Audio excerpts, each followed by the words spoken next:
हमें दूसरों में बुराई तभी दिखती है जब वह हमारे अंदर मौजूद होती है। इस अनोखी दुनिया के नियम भी अजीब हैं। यहाँ लोग अपनी तरफ कम, दूसरों की ओर ज़्यादा देखते हैं। अपने भीतर भले कितनी ही कमियाँ क्यों ना हो, लेकिन हमारा समय दूसरों की कमियाँ निकालने में ही व्यतीत हो जाता है। परमात्मा ने हमें इस दुनिया में खुश रहने के लिए इतना कुछ दिया है कि हमें किसी और से कुछ मांगने की ज़रूरत ही नहीं। लेकिन अगर परमात्मा को ना जानकर, परमात्मा की प्रकृति को ना पहचान कर केवल अपने लिए ही इस प्राकृतिक और परमात्मा से मांगते रहेंगे तो कितना भी कुछ हो जाए, मरते दम तक वो भिखारी रहेंगे।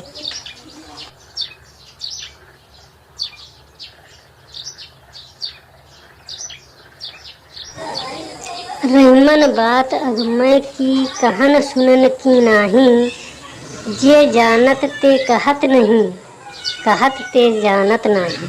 परमात्मा के बारे में कहने और सुनने वाले एक नहीं अनेक हैं। क्या वे जानते हैं? शायद नहीं। वे जानते हैं, वे कहते नहीं, और वे जो कहते हैं वे जानते नहीं। फिर भी हम परमात्मा को जानने के दावों पर कैसे यकीन कर सकते हैं? ज्ञान कभी अपने मुख अपनी बड़ाई नहीं करता। उदाहरण के लिए संत कबीर दास जी ने ज्ञान उपलब्ध होने के बाद भी कपड़े ही बुनते रहे। किसी ने एक बार उसने कहा, अब तो आप कपड़े बुनना बंद करें। क्या कभी सुना है कि कोई सिद्ध पुरुष कपड़े बुन रहा हो और वो बाजार में बेचने जाता हो? अब तो छोड़ो। इसके उत्तर में संत कबीर जी ने कहा, इसी कपड़े के बुनने ने मुझे तो परमात्मा से मिलाया है, इसे मैं कैसे छोड़ दूँ? यह मेरी प्रार्थना है, मेरी पूजा और मेरी अर्चना है। यह सिद्ध करता है कि जो वे कहते थे वही करते थे, और जो वे करते थे वही कहते थे। धर्म युधिष्ठिर की तरह है और अधर्म आतंकवाद दुर्योधन की तरह। परमात्मा का बनकर ही परमात्मा को प्राप्त किया जा सकता है, हिंदू या मुसलमान बनकर नहीं।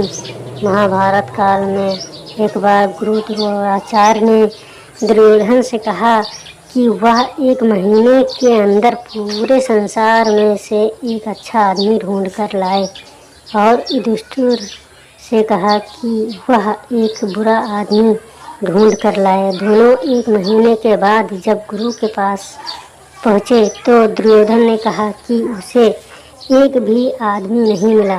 इसी तरह युधिष्ठिर ने कहा कि उसे एक भी बुरा आदमी नहीं मिला।